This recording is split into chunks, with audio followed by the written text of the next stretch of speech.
दोस्तों, सनातन हिंदू धर्म में तुलसी के पौधे का महत्व सबसे अधिक है। इसकी सबसे पहले पूजा भगवान विष्णु जी ने की थी। श्री हरि कहते हैं, जिस प्रकार देवी लक्ष्मी से वैकुंठ को ऐश्वर्य प्राप्त है, उसी प्रकार वैकुंठ में तुलसी के कारण ही पवित्रता प्राप्त है। पृथ्वी लोक पर जिस स्थान पर भी तुलसी का पौधा होगा, उस स्थान पर कभी बुराई का वास नहीं होगा। ऐसा स्थान सबसे अधिक पवित्र होगा। इसी कारण से हमें हमारे घर में तुलसी का पौधा अवश्य ही लगाना चाहिए। तुलसी के पास दीपक जलाने से क्या होता है, आइए जानते हैं। इस प्राचीन महाकथा के माध्यम से जो भगवान श्री कृष्ण ने देवी सत्यभामा को सुनाई है। दोस्तों, एक समय की बात है, देवी सत्यभामा भगवान श्री कृष्ण के पास आकर उनसे पूछने लगी है, स्वामी, आपने मुझे तुलसी के पौधे को जल देने का महात्म सुना दिया है, लेकिन तुलसी के पास दीपक जलाने का क्या महात्म है? रोज शाम को तुलसी के पास दीपक क्यों जलाया जाता है? इससे मनुष्य को कौन सा फल प्राप्त होता है? तुलसी के पास दीपक जलाने की विधि क्या है तथा दीपक लगाते समय कौन से मंत्र का उच्चारण करना चाहिए? कृपया आप मुझे विस्तार से बताइए। भगवान श्री कृष्ण कहते हैं, हे देवी, आज तुमने समस्त संसार के कल्याण की भावना से बहुत ही उत्तम प्रश्न किया है। तुम्हारे इस प्रश्न का उत्तर देने से पूर्व मैं तुम्हें एक प्राचीन इतिहास सुनाता हूँ, जिससे तुम्हें तुम्हारे सभी प्रश्नों के उत्तर मिल जाएंगे। लेकिन दोस्तों, अगर आप भी चाहते हैं कि आपके ऊपर और आपके पूरे परिवार के ऊपर माता लक्ष्मी का आशीर्वाद सदैव बना रहे, तो इस वीडियो को एक लाइक करें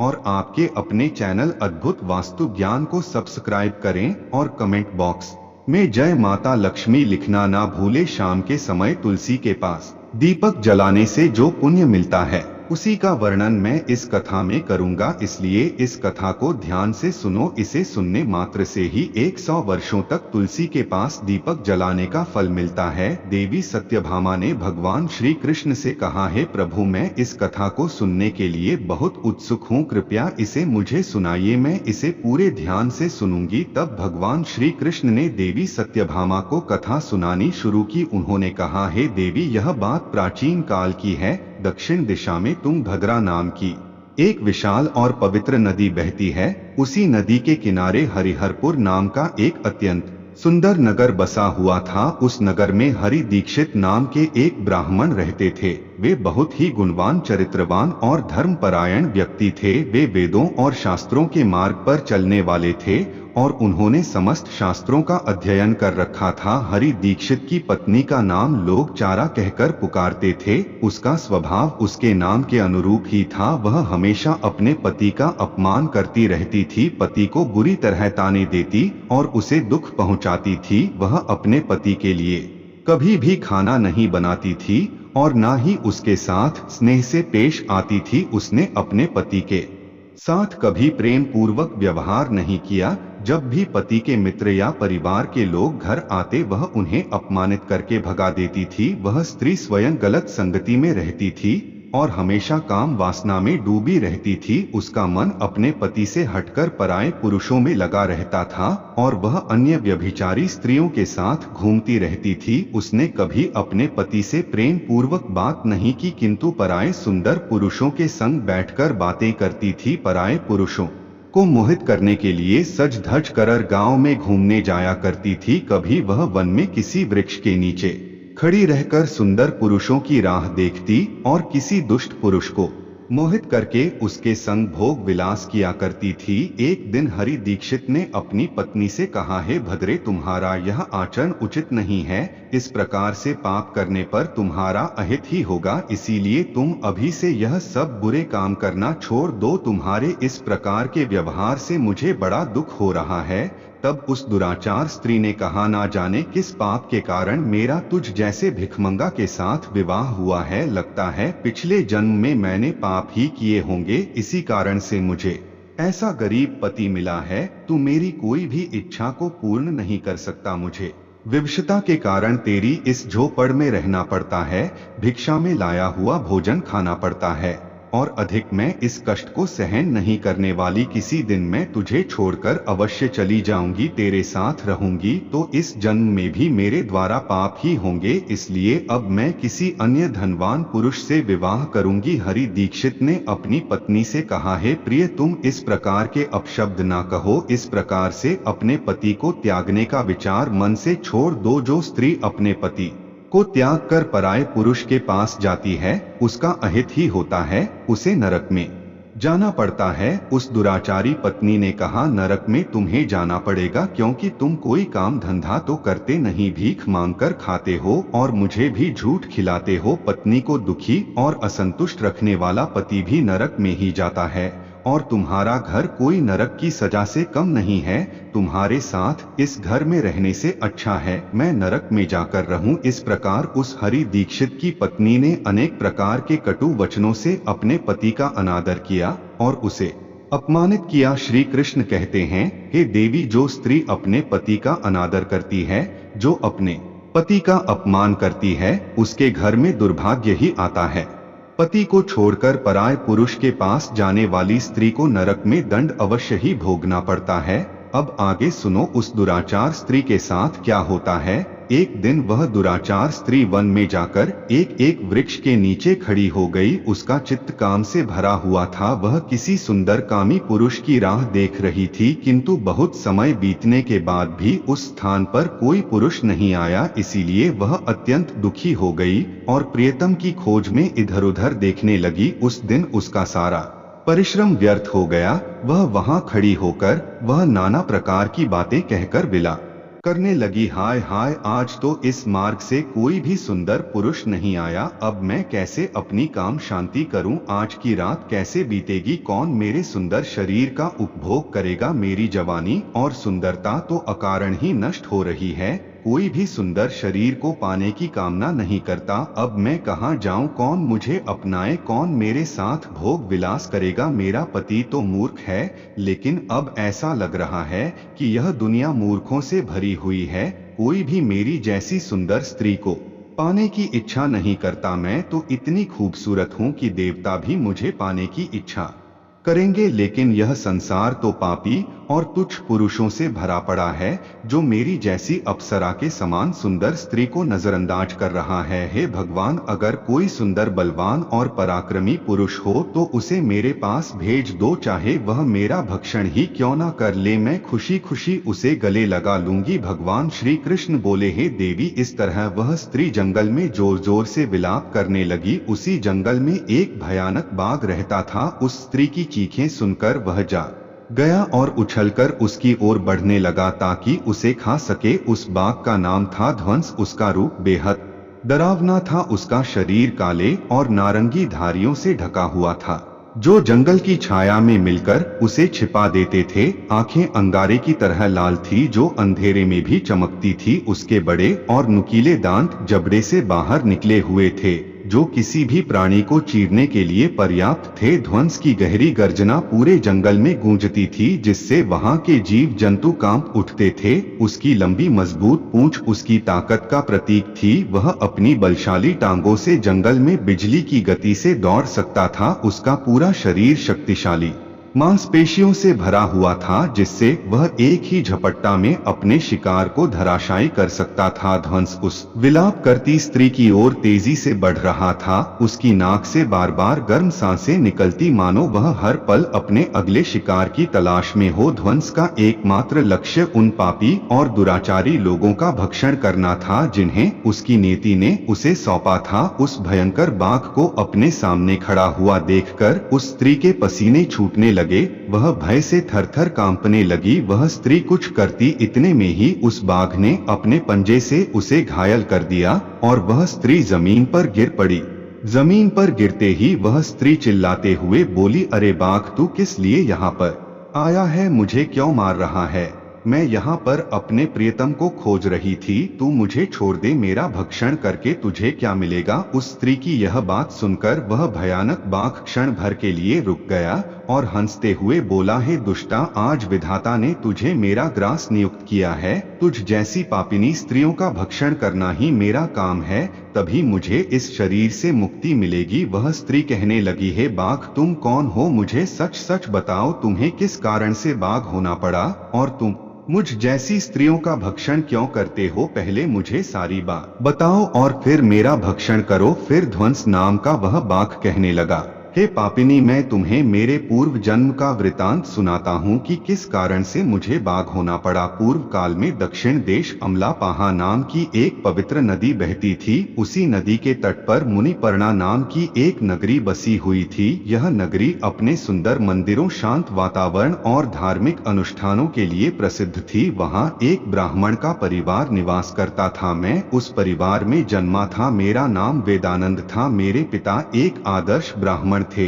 जो यज्ञ, हवन और धार्मिक अनुष्ठानों का पालन करते थे। उस बाघ ने आगे कहा, हे स्त्री, मैंने अपनी किशोरावस्था में वेदों का अध्ययन किया और यज्ञ आदि धार्मिक कार्यों में पारंगत हो गया, लेकिन जैसे जैसे मैं बड़ा हुआ मेरे मन में धन का लोभ बढ़ता गया। अनेक यज्ञों का आयोजन किया, लेकिन वे यज्ञ धार्मिक उद्देश्य से नहीं बल्कि धन संग्रह के लिए थे। मैं उन पापियों के लिए भी यज्ञ करता था जो धर्म से दूर थे और उनके घर का भोजन करता था। मैंने धन के लोभ में उनके अनैतिक कार्यों का समर्थन भी किया। धर्म के मार्ग से भटकते हुए मैंने उन वस्तुओं का दान भी स्वीकार किया जिन्हें ब्राह्मण को नहीं लेना चाहिए। मेरा मन इतना लोभी हो गया था कि मैं ऋण के बहाने दूसरों से धन लेता और फिर उसे कभी वापस नहीं करता। मैंने अनेक प्रकार के छलकपट किए और इस प्रकार पाप करते हुए कई वर्ष बीत गए। समय के साथ मेरा शरीर कमजोर हो गया, बाल सफेद हो गए, आंखें धुंधली हो गई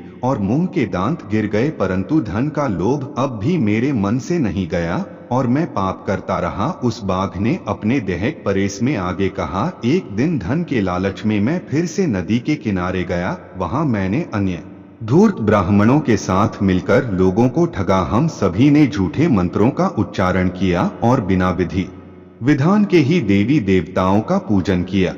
यमराज के सामने खड़ा किया गया। यमराज ने अपने दिव्य सिंहासन से चित्रगुप्त को आदेश दिया कि वे मेरे कर्मों का लेखा जोखा प्रस्तुत करें। चित्रगुप्त ने बड़े ही गंभीर स्वर में कहा, हे धर्मराज, यह ब्राह्मण जिसका नाम वेदानंद था ने अपने जीवन में घोर पाप किए हैं। इसने धर्म के नाम पर लोगों को ठगा, झूठे मंत्रों का उच्चारण कर यज्ञ किया और भगवान का अपमान किया। यह धन के लालच में धर्म से दूर हो गया। इसने कभी भी धर्म का पालन नहीं किया, इसीलिए यह पापी ब्राह्मण नरक जाने के योग्य है।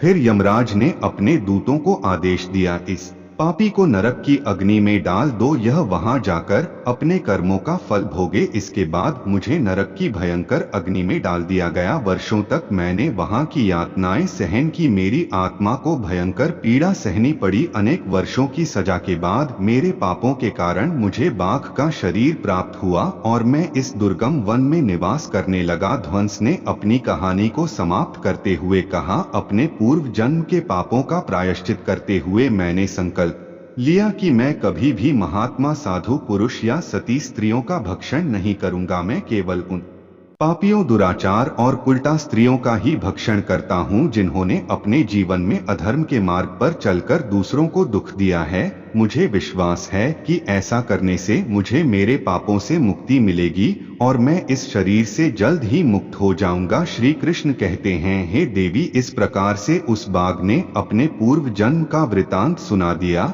और उस स्त्री से कहने लगा, हे पापिनी, तेरे आचरण से तू उल्टा दिखाई पड़ती है।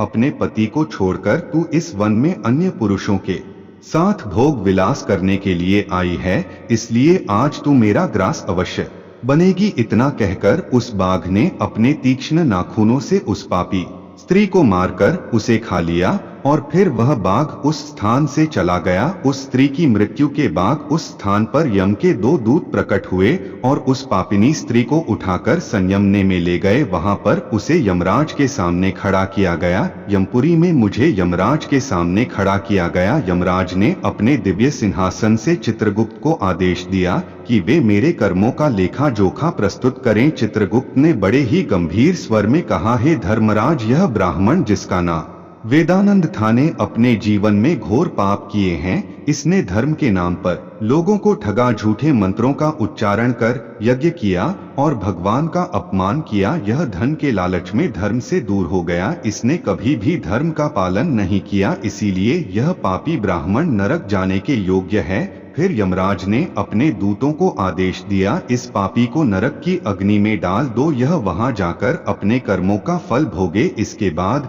मुझे नरक की भयंकर अग्नि में डाल दिया गया। वर्षों तक मैंने वहां की यातनाएं सहन की। मेरी आत्मा को भयंकर पीड़ा सहनी पड़ी। अनेक वर्षों की सजा के बाद मेरे पापों के कारण मुझे बाघ का शरीर प्राप्त हुआ और मैं इस दुर्गम वन में निवास करने लगा। ध्वंस ने अपनी कहानी को समाप्त करते हुए कहा, अपने पूर्व जन्म के पापों का प्रायश्चित करते हुए मैंने संकल्प लिया कि मैं कभी भी महात्मा, साधु पुरुष या सती स्त्रियों का भक्षण नहीं करूंगा। मैं केवल उन पापियों, दुराचार और उल्टा स्त्रियों का ही भक्षण करता हूं जिन्होंने अपने जीवन में अधर्म के मार्ग पर चलकर दूसरों को दुख दिया है।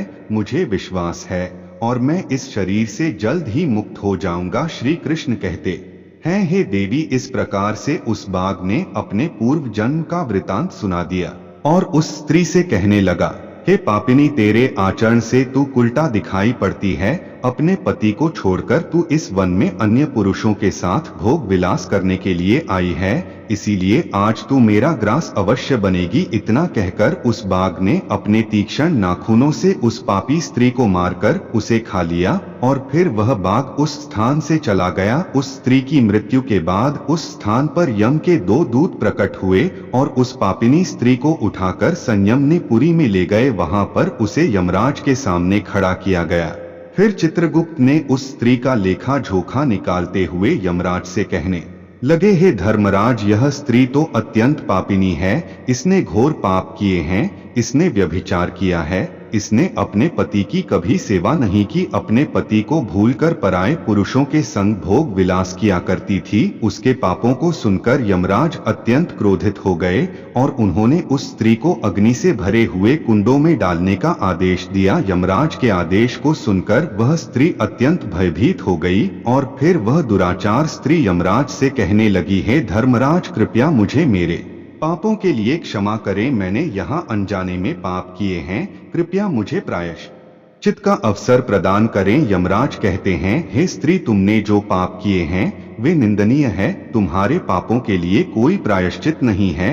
जो स्त्री अपने पति का त्याग करती है, अपने पति को छोड़कर पराये पुरुष के संग विहार करती है, उसे निश्चित ही नरक में जाना पड़ता है। इसीलिए अब तुम्हें नरक की यातनाएं भोगनी ही पड़ेगी। फिर यमराज ने अपने दूतों से कहा, हे दूतों, इस पापी स्त्री को ले जाओ और इसे भयंकर नरकों में डाल दो, यह उसी के योग्य है।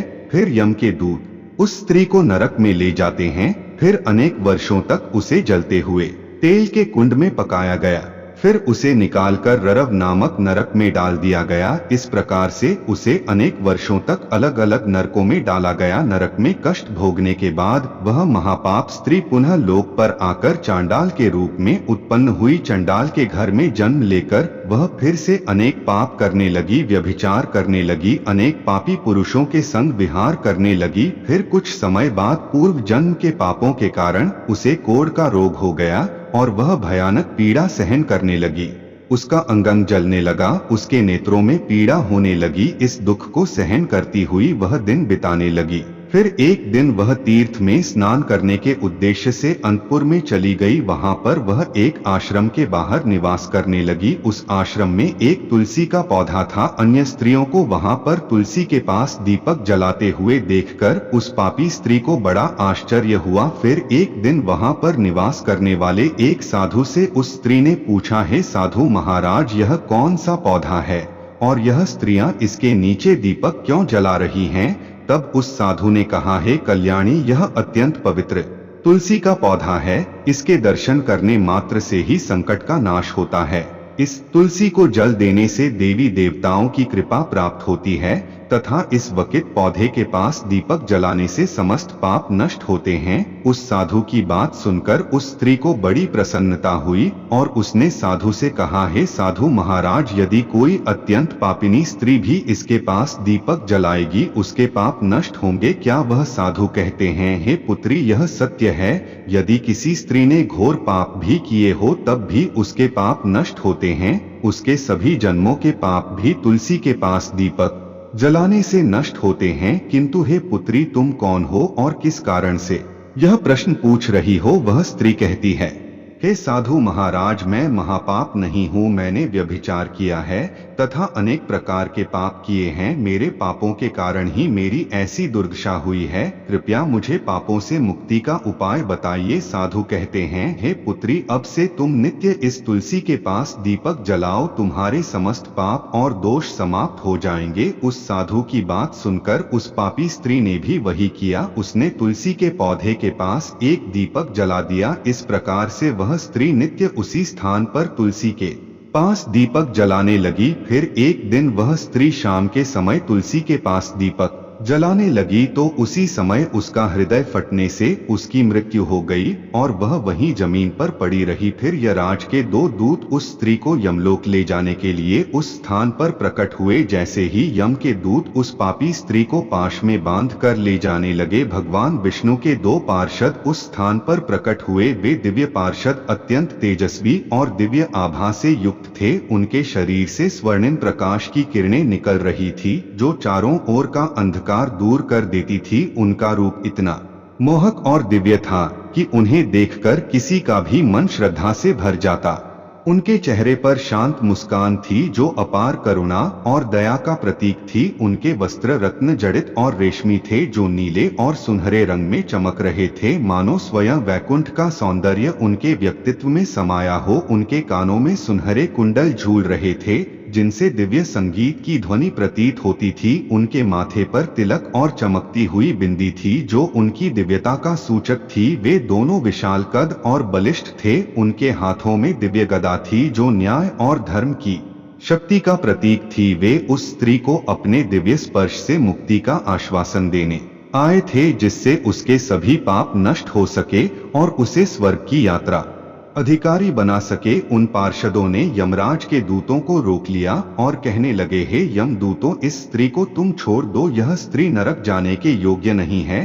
तुम किसके आदेश से ऐसा अधर्म कर रहे हो? फिर यम के दूत कहने लगे, हे पदो, हम यमराज के आदेश से इस पापी स्त्री को उठाकर ले जा रहे हैं, किंतु आप हमें किस कारण से रोक रहे हो? यह स्त्री अत्यंत पापी है, इसे नरक में ले जाने की आज्ञा मिली है। यह सुनकर भगवान विष्णु के पार्षद मुस्कुराए और बोले, हे यमदूतों, तुम सत्य बोलते हो, लेकिन इस स्त्री का एक ऐसा पुण्य भी है जो इसके समस्त पापों को मिटा चुका है। क्या तुमने देखा नहीं कि इसने अपने जीवन में संध्या के समय तुलसी के समीप दीपक जलाया है? यमदूतों ने चकित होकर पूछा, हे पार्षदों, क्या केवल तुलसी के समीप दीपक जलाने से इसके समस्त पाप नष्ट हो सकते हैं? भगवान विष्णु के पार्षदों ने गहन दृष्टि से यमदूतों की ओर देखा और समझाया, तुम इस बात को नहीं समझते यमदूतों, तुलसी भगवान विष्णु की परम प्रिय है और जो भक्त श्रद्धा और भक्ति से तुलसी के समीप दीपक जलाता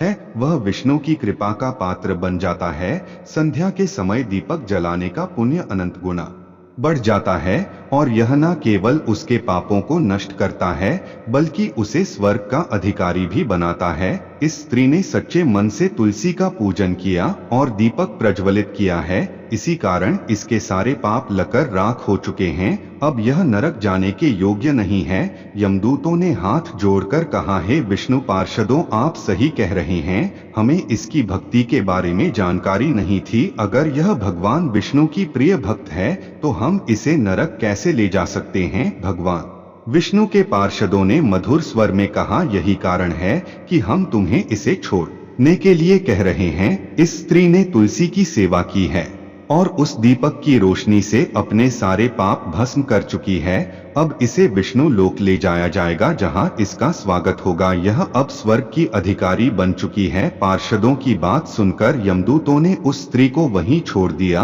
और यमलोक लौट गए। वहां जाकर उन्होंने यमराज को पूरा वृत्तांत सुनाया। इसके बाद भगवान विष्णु के पार्षद दिव्य विमान लेकर आए और उस स्त्री को स्वर्ग लोक ले गए। भगवान श्री कृष्ण ने देवी सत्यभामा से कहा, हे देवी, इस तरह केवल तुलसी के पास दीपक जलाने से ही मनुष्य के सभी पाप नष्ट हो जाते हैं। जो स्त्री प्रतिदिन शाम को तुलसी के पास दीपक जलाती है वह सौभाग्यशाली बनती है। उसके पूर्व जन्मों के सभी पाप समाप्त हो जाते हैं और उसे सुख समृद्धि की प्राप्ति होती है। रोज तुलसी के पास दीपक जलाते समय इस मंत्र का उच्चारण करना चाहिए। ओम तुलसी देवी च विद्महे विष्णु प्रिया यच धीमहि तन्नो वृंदा प्रचोदयात्। श्री कृष्ण ने आगे कहा, हजारों अमृत के घड़ों से भगवान श्री हरि को स्नान कराने से भी उन्हें उतनी प्रसन्नता नहीं मिलती जितनी तुलसी का एक पत्ता चढ़ाने से मिलती है। 100 हज गोदान के बराबर जो पुण्य मिलता है वही पुण्य तुलसी पत्र के